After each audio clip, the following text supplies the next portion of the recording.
श्रीलक्ष्मी श्रीमहालक्ष्मी क्षीरसागरकन्यके उत्तिष्ठ हरिसम्प्रीते भक्तानां भाग्यदायिनी उत्तिष्ठोत्तिष्ठ श्रीलक्ष्मी विष्णुवक्षस्थलालये उत्तिष्ठ करुणापूर्णे लोकानां शुभदायिनी श्रीपद्ममध्यवासिते वरपद्मनेत्रे श्रीपद्महस्तचिरपूजितपद्मपादे श्रीपद्मजातजननी शुभपद्मवक्त्रे श्रीलक्ष्मीभक्तवरदे तव सुप्रभातम् जाम्बूनदाभसमकान्तिविराजमाने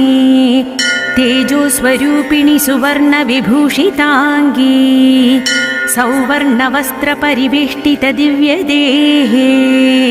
श्रीलक्ष्मीभक्त